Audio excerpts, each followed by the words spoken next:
예, 안녕하세요. 예, 만나서 반갑습니다. 예, 이제 봄이죠? 예, 봄인데도 아직은 좀 쌀쌀하게 찬바람도 부는 것 같아요. 그렇죠? 그래서 얼마 전에 뉴스를 봤는데 깨구락지가 나왔대요. 그리고 죽었대요. 왜 죽었을까요? 예, 추워가지고 날씨가 따뜻해서 깨구락지들이 나와도 되나 보다 하고 나왔는데 죽었어요. 그래서 뭘 느꼈냐면 너무 부지런해도 안 되겠구나. 너무 부지런해도 안 되겠구나. 자, 그래서 이제 봄이기는 한데 날씨가 그래도 아직도 약간 찬 기운이 있는 것 같아요. 그러니까 다들 건강 관리 잘 하세요. 석가모니 부처님 당시의 일입니다. 석가모니 부처님 당시에 어느 비구 스님이 계셨어요. 이 비구 스님께서 문득 이런 생각을 일으킵니다. 사람으로 태어나기 어렵고 부처님 법을 만나기가 어려운데 이번 생 내가 사람으로 태어나 부처님 법을 만나고 머리 깎고 출가 수행자가 되었으니 기필코 반드시 이번 생에 이 생사윤회에서 벗어나리라. 반드시 성스러운 도과, 깨달음의 열매, 도과를 증득하리라. 깨달음을 얻으리라. 맹세하고는 3개월 안것 동안 절대 자리에 눕지 않고 잠을 자지 않겠다라고 맹세를 합니다. 눕지 않고 잠을 자지 않겠다. 그렇게 용맹스럽게 정진을 하다가 이 잠을 자지 않으려고 눈을 계속 부릅뜨면서 수행을 하다 보니까 눈에 점점 무리가 오는 거예요. 그러더니 이제 눈에 눈병이 생기게 됩니다. 그래서 옆에서 스님들과 여러 제가 신자들이 너무 걱정이 돼서 이제 의사를 부릅니다. 그 의사가 잠을 자지 않는 그 비구 스님의 눈을 살펴본 뒤에 제가 약을 지어 드릴 테니까 이 약을 눈에다가 바르시면 안약이죠, 안약.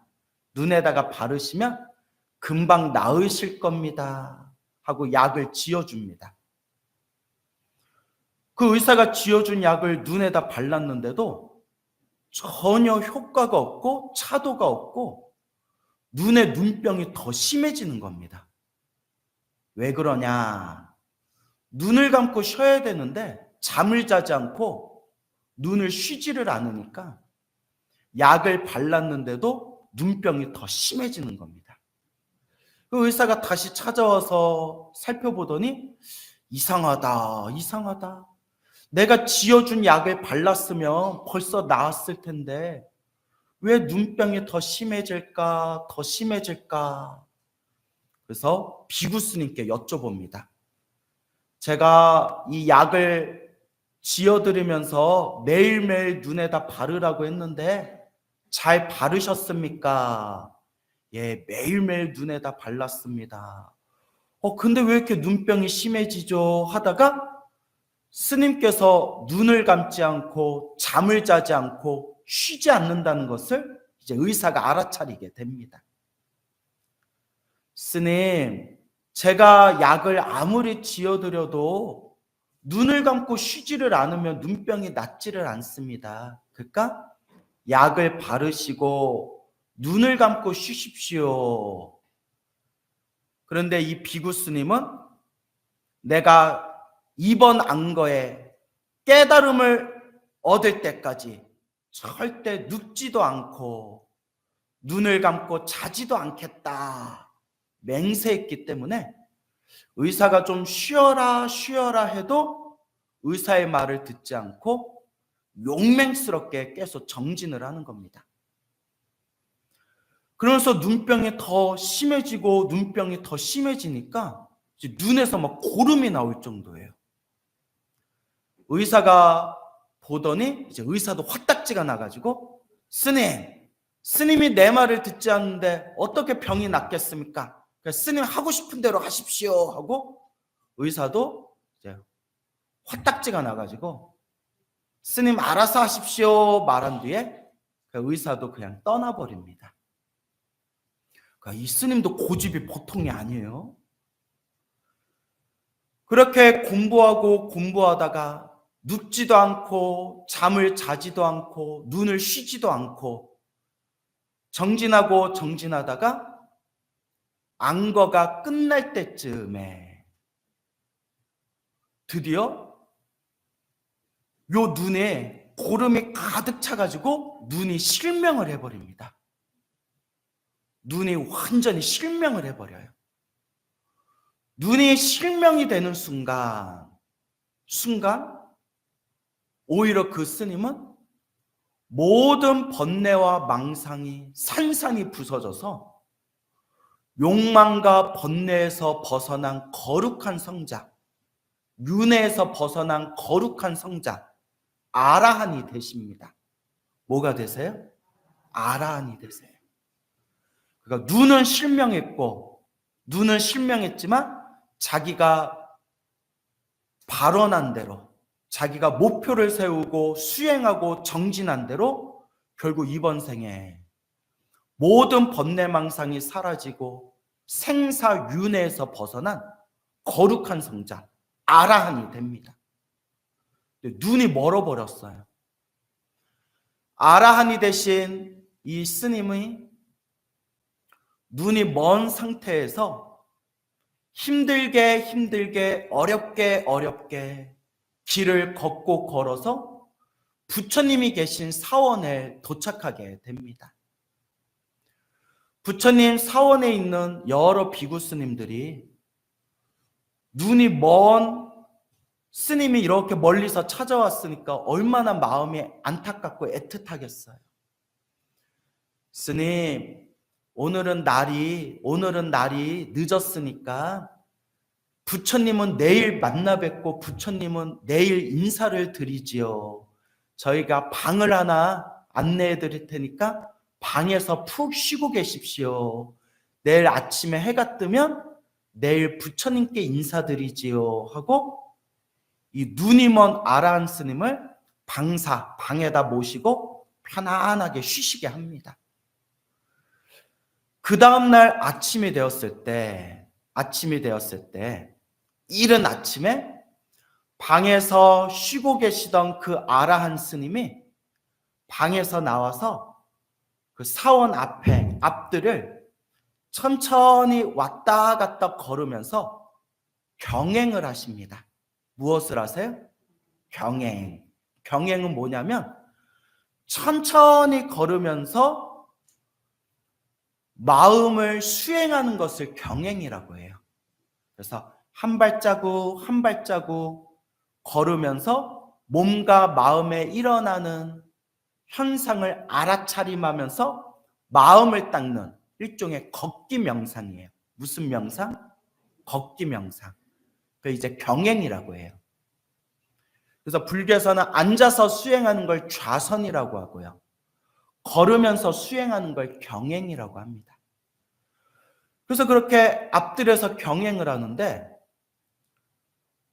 아라한 스님이 눈이 멀어가지고 보이는 게 없으니까 그냥 걷기 명상을 하려고 경행을 했는데 그만 풀숲에서 수많은 벌레들을 걷다가 그만 밟아 죽이게 돼요. 이제 당신은 모르니까 눈에 보여요, 안 보여요? 안 보이니까 그냥 이렇게 앞들에 이렇게 걷기 명상을 하면서 왔다 갔다 걷기 명상을 하면서 왔다 갔다 하면서 자기도 모르게 이제 벌레들을 밟아 죽이게 됩니다.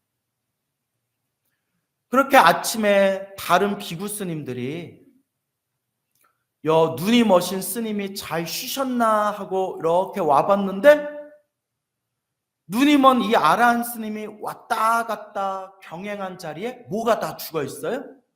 벌레들이 막 밟혀서 죽어 있는 걸 보고는 막 욕을 하면서 비난을 합니다. 그 눈이 먼 스님이 아라한 스님인 줄은 모르고 저 사람은 하나도 자비롭지가 못하구나. 어떻게 이렇게 벌레들을 밟아 죽일 수가 있냐.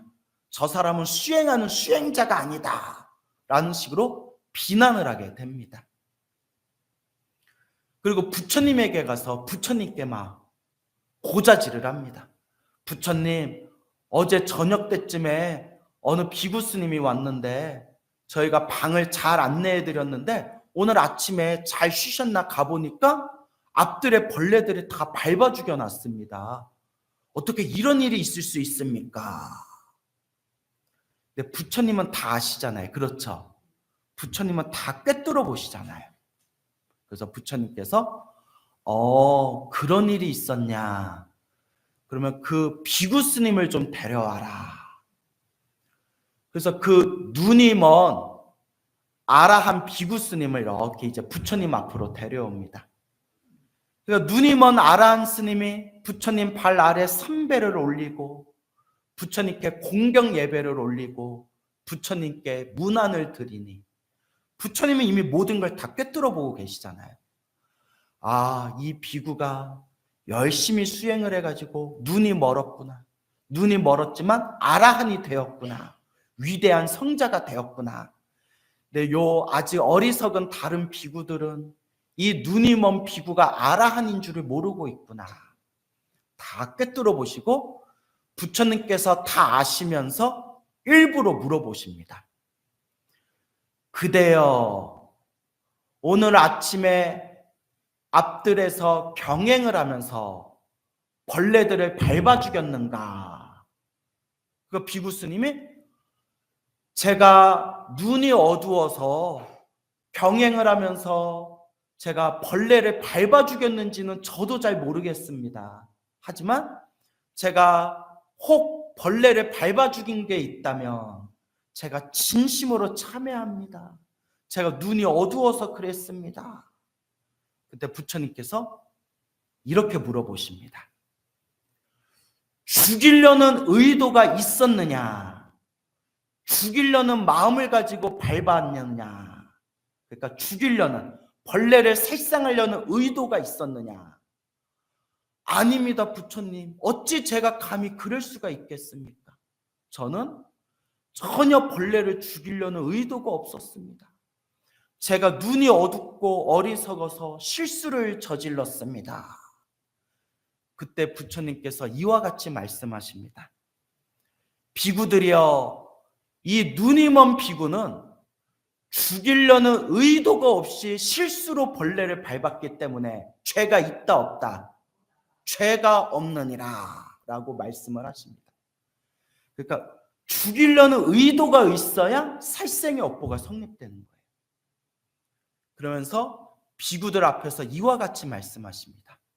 그대들이여, 이 눈이 먼 비구는 이번 안거에 모든 욕망과 번뇌에서 벗어난 거룩한 성자 아라한이 되었다. 어찌 아라한이 살생하겠다는 의도가 있겠느냐? 이 눈이 먼 비구는 아라한이 되었기 때문에 다른 생명을 해치려는 의도가 전혀 없는 거룩한 성자이다 하니, 그때서야 오해하고 부처님께 고자질했던 다른 비구 스님들이 저희들이 큰 실수를 저질렀습니다 하고 부처님과 그 눈이 먼 아라한 스님에게 진심으로 참회했다고 합니다. 자, 부처님께서 여기서 이제 두 가지를 부처님께서 말씀하세요. 첫째, 우리가 혹 살생을 했다 하더라도 죽이려는 의도가 없고 실수로 살생을 했다면 살생의 업보가 성립된다, 성립되지 않는다? 성립되지 않는다. 죽이려는 의도가 없었기 때문에, 정말 그냥 실수였기 때문에. 물론 그런 실수도 우리가 저지르지 않으려 노력해야 되지만 어쨌거나 살생, 죽이려는 의도가 없었다면 그는 살생의 업보가 성립되지는 않는다. 그 다음에 두 번째, 거룩한 성자 아라한은 남을 해치려는 의도, 남을 해치려는 생각을 일으킨다, 일으키지 않는다. 일으키지 않는다. 아라한은 더 이상 번뇌와 망상이 없기 때문에 남을 해치려는 생각조차 일으키지 않는다. 이제 이 두 가지를 얘기하신 겁니다. 그때 다른 비구 스님들이 부처님께 이렇게 여쭤봅니다. 근데 부처님, 질문이 있습니다.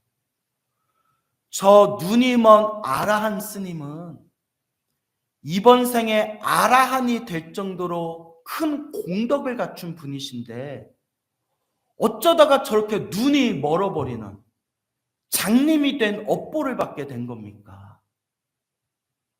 그때 부처님이 이와 같이 말씀하십니다. 머나먼 과거 전생에, 수많은 과거 전생에 어떠한 여인이 있었다. 어느 한 여자가 있었는데 여자가 점점 시력이 나빠지면서 거의 눈이 멀어버리게 되었다고 합니다. 눈이 멀어버린 여인이 백방으로 약을 쓰고 노력해도 눈에 시력이 돌아오질 않는 겁니다. 그러다 어느 유명한 의사를 만나게 됐는데 의사에게 간청을 합니다. 의사 선생님, 제가 시력을 되찾을 수 있다면 제 전 재산을 다 바치겠습니다. 그리고 제가 시력을 되찾을 수 있다면 평생 당신의 노예가 되겠습니다. 의사 선생님이 의사가 내가 한번 노력해 보겠습니다 해가지고 열심히 연구를 하고 고민을 해서 약을 만든 뒤에 그 약으로 여인의 눈을 바르게 했더니 여인의 시력이 점점 돌아오는 겁니다. 그런 약이 있으면 내가 바르고 싶다. 내 눈이 나빠가지고 눈에 뵈는 게 없어요. 내가 점점 눈의 시력이 좋아지면서 거의 정상 수준으로 돌아오게 되니까 아이고, 사람 마음이 화장실 들어갈 때랑 나올 때랑 같아요, 달라요? 다르잖아요. 전 재산을 바치고 노예가 되겠습니다 라고 말한 게 후회가 되는 거예요. 내가 왜 그랬을까? 내가 미쳤지. 사람 마음이 이렇게 간사한 거예요. 그러면서 의사한테 큰 돈을 주기는 했지만 전 재산을 바치고 노예가 되겠습니다 라는 약속은 지키지 않고 자꾸 피해 다니는 거예요. 나중에 의사가 괘씸한 거예요. 괘씸한 것, 나를 우롱해? 그래서 꾀를 내가지고 독약을 만듭니다. 무슨냐? 독약을 만든 뒤에 그 여인을 불러서 독약을 주면서 의사가 이렇게 얘기합니다. 자, 이게 이제 내가 주는 마지막 약입니다. 이걸 바르면 이제 눈이 완전히 회복돼서 다시는 약을 바를 필요가 없을 겁니다. 그 무서운 음모를 꾸밉니다. 여인은 아무것도 모르고 그 독약이 진짜 보약인 줄 알고 딱 받아서 집에 와서 그 독약을 눈에 바르는 순간 그 여인의 눈이 어떻게 됐을까요? 여인의 눈이 완전히 망가져서 눈이 완전히 멀어버렸다고 합니다.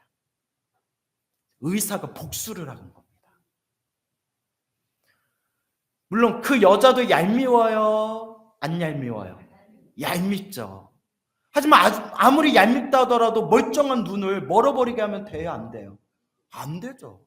얄밉더라도. 그냥 뒤에서 에휴 나쁜 년 하고 욕 한번 하고 말지 멀쩡한 눈을 멀어버리게 했으니까. 그때 부처님이 이와 같이 말씀하십니다. 그때 그 여인의 멀쩡한 눈을 멀게 했던 그 독약을 준 의사가 이번 생 누구의 전생이었다? 저 아라한이 된 눈이 먼 비구 스님의 머나먼 전생이었다. 이번 생 아라한이 되었지만 모든 번뇌와 망상이 사라진 아라한이 되었지만 한 여인의 멀쩡한 눈을 파괴하여 멀게 하였던 그 악업의 업보가 남아 있었기 때문에 이번 생 저렇게 비구 스님이 눈이 멀게 된 것이다. 좋은 업은 좋은 업대로, 나쁜 업은 나쁜 업대로 누가 받는 것이다? 자기가 받는 것이다. 그러니 그대들이여 늘 악업을 피하고 선업을 짓도록 노력해야 하느니라 라는 부처님의 말씀이 전해지고 있습니다. 만약에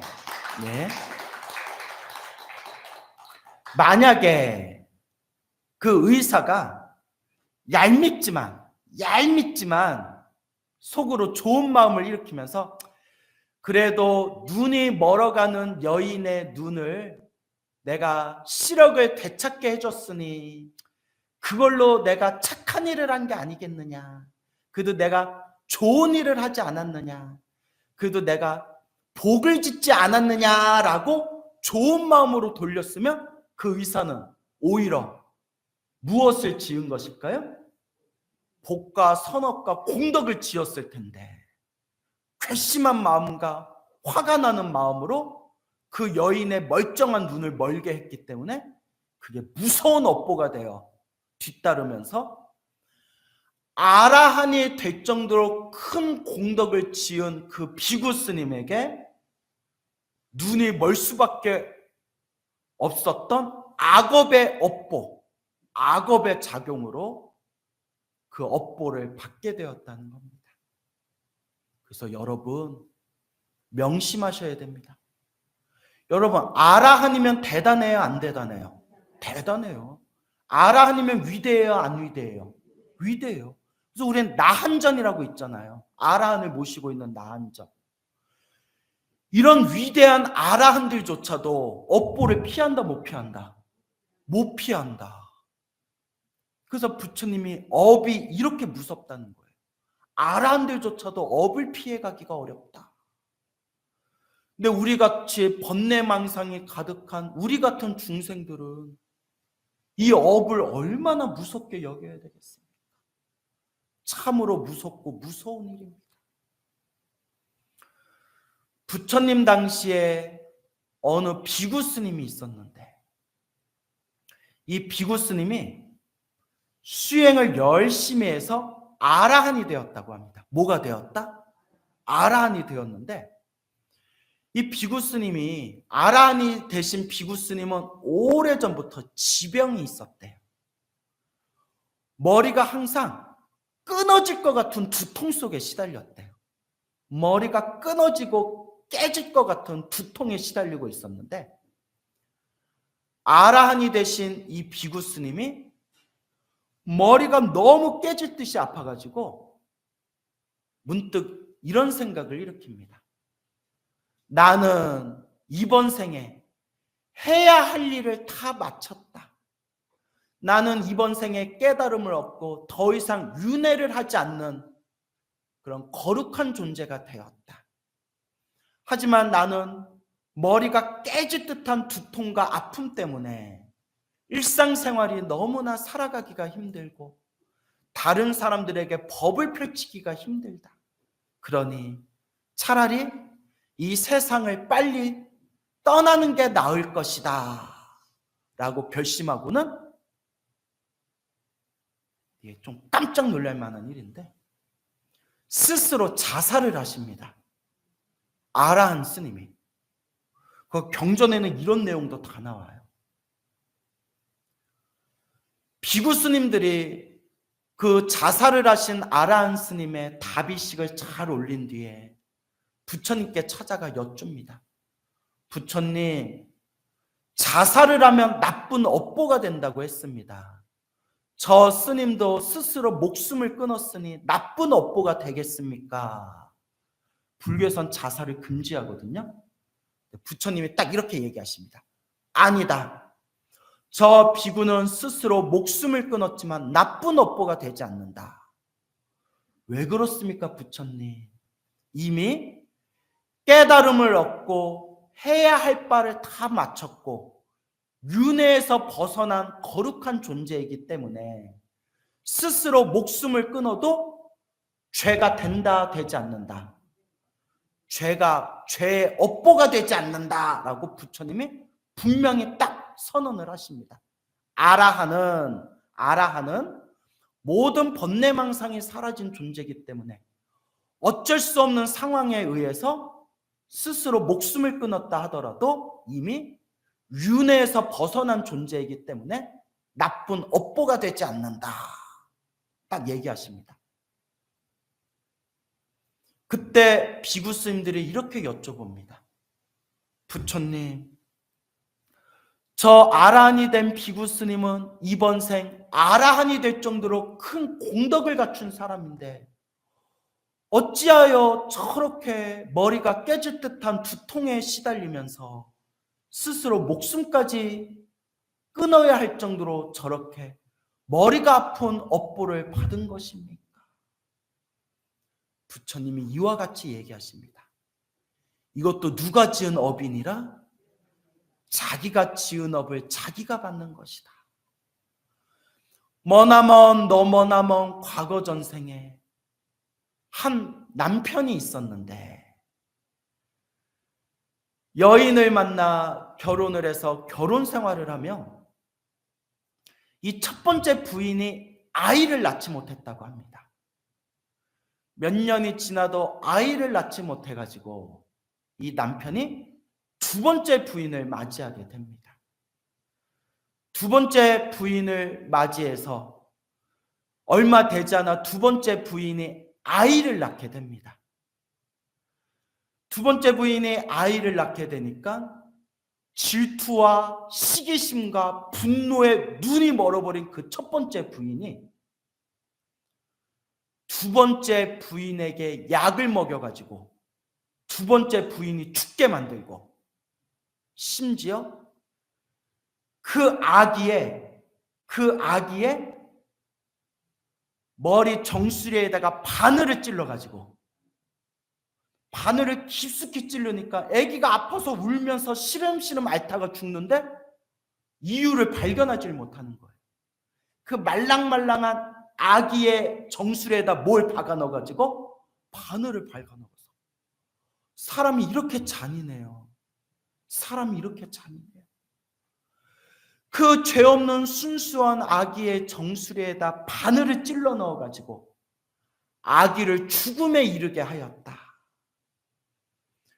그와 같이 악독한 업보를 지은 첫 번째 부인은 수 없는 생애 동안 지옥에 떨어져서 온갖 업보를 받았고 지옥에서 나온 뒤에도 수많은 생애 동안 축생으로 살다가 인간으로 태어나도 온갖 고생을 하고 그 업보를 받다가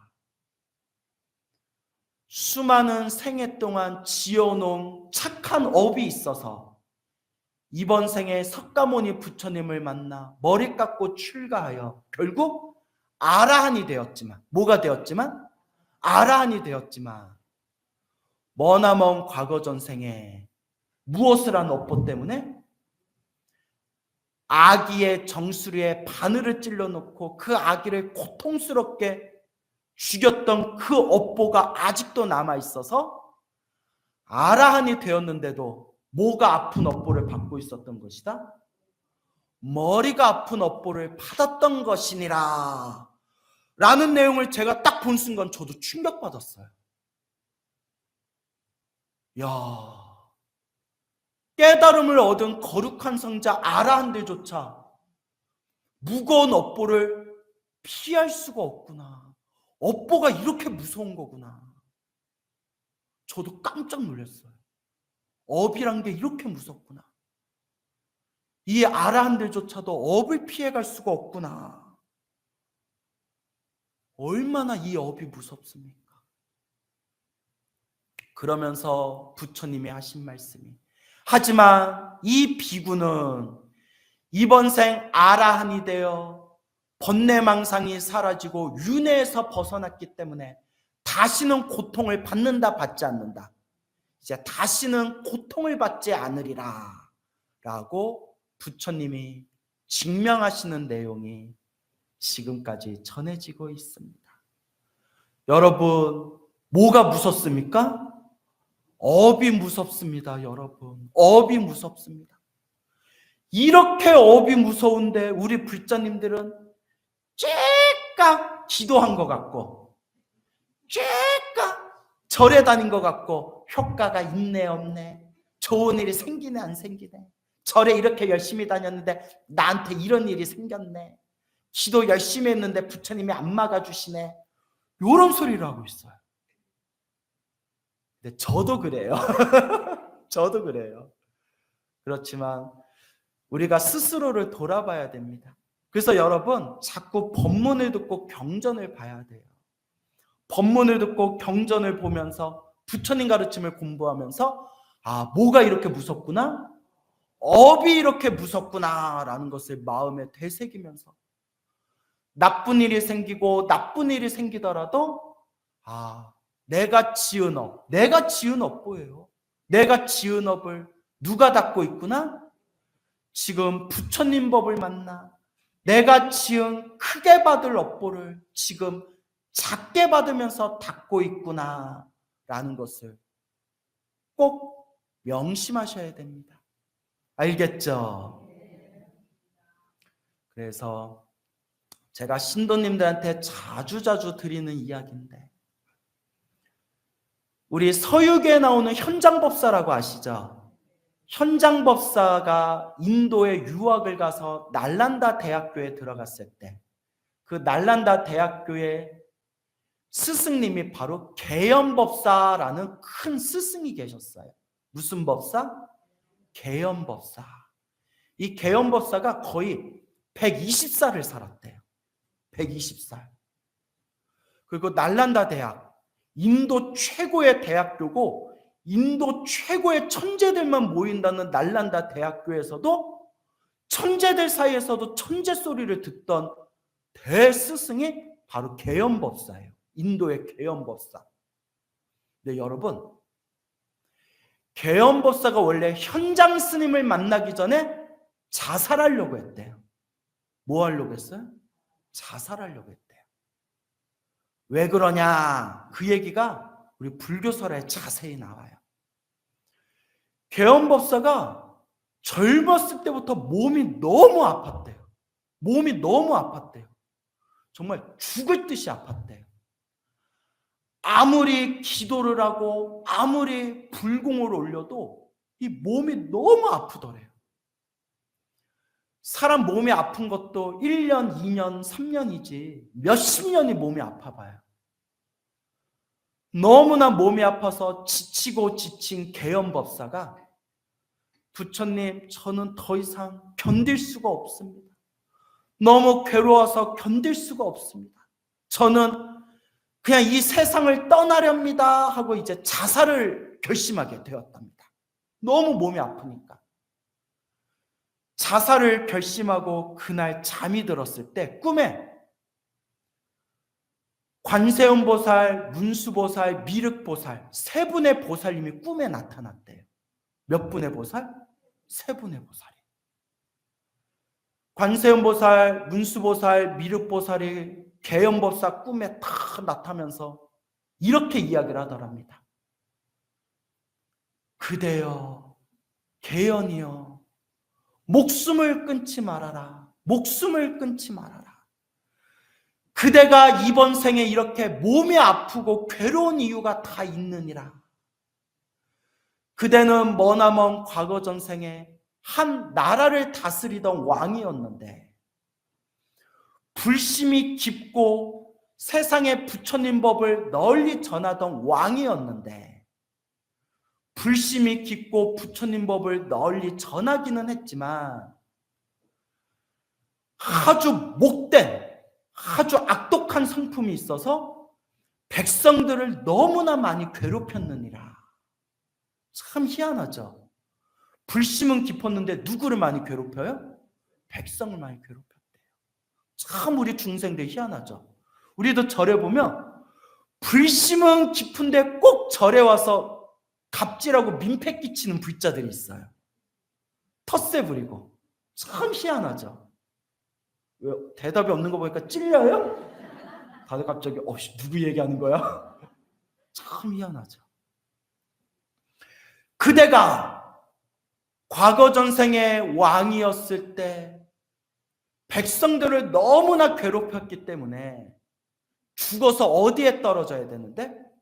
지옥에 떨어질 업보를 지었는데, 그래도 불심이 깊고 부처님의 법을 세상에 널리 전했기 때문에 이번 생 사람으로 태어나 머리를 깎고 출가해서 스님이 될 수 있었던 것이고, 그 지옥에 떨어질 업보를 뭐 한 걸로 지금 녹이고 있는 것이다?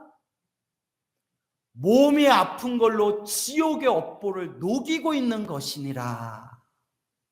크게 받을 걸 어떻게 받고 있다? 크게 받을 걸 작게 받고 있다. 개연이여, 개연이여, 그대가 왕이었을 때 나쁜 짓을 저질러서 지옥에 떨어져야 할 업보를 이번 생 사람으로 태어나 몸이 아픈 걸로 그 업보를 받고 있는 것이니 그대여 목숨을 끊지 말아라 라는 내용이 불교설화에 자세히 전해지고 있습니다. 무슨 말인지 아시겠습니까? 예, 여러분. 스님, 이렇게 절에 열심히 다녔는데 왜 저한테 이런 일이 생길까요? 기도를 열심히 했는데 왜 자꾸 나쁜 일이 생길까요? 흔들릴 필요 있다, 없다? 흔들릴 필요 없다. 크게 받을 걸 어떻게 받고 있는 것이다? 내가 받아야 할 큰 빚을 부처님 가르침 덕분에 작게 받고 있구나 라는 것을 우리 불자들은 꼭 명심하셔야 됩니다. 그래서 여러분, 앞에서 두 분의 아라한 이야기 들려드렸죠. 눈이 멀어버린 아라한 이야기. 머리가 너무 깨짓듯이 아파서 결국은 스스로 목숨을 끊은 아라한 이야기. 저도 이 이야기 보고 충격받았어요. 이렇게 위대한 아라한조차도 업을 피해가기가 쉽다, 어렵다? 어렵다. 하지만 부처님 법을 잘 닦으면 우리 중생 눈으로 볼 때는 효과가 없는 것처럼 느껴진다 하더라도 불보살 가피는 있다, 없다? 분명히 있다. 다만 크게 받을 걸 어떻게 받는 것이다? 작게 받는 것이다. 마치 현장 스님의 스승이었던 괴연법사처럼 원래는 어디에 떨어질 업보였는데? 지옥에 떨어질 업보였는데 뭐 아픈 걸로 녹인 거다? 몸이 아픈 걸로 지옥에 떨어질 업보를 녹인 것이다. 여러분, 이번 생 몸이 좀 아픈 게 나아요? 아니면 지옥에 떨어진 게 나아요? 지옥이요 하면 저기 치료 좀 받아야 될 분들이에요. 지옥이 얼마나 무서운 곳인데요. 그 지옥에 떨어질 업보를 몸이 아픈 걸로 녹이고 있는 것이다. 얼마나 부처님 법이 얼마나 위대하고 부처님 법이 얼마나 심오합니까? 이번 생 사람으로 태어나 부처님 법을 만난 것을 감사히 여겨야 합니다. 단 감사히만 여기면 안 돼요. 뭐 해야 된다? 기도해야 된다. 닦아야 한다. 복과 선업과 공덕을 잘 닦아야 한다라는 것을 꼭 명심하시면서 여러분들 오늘 하루도 좋은 날 되시고 항상 인과법, 인연법을 마음에 되새기면서 꾸준히 닦아 나아가시기 바랍니다. 알겠죠? 성불하십시오.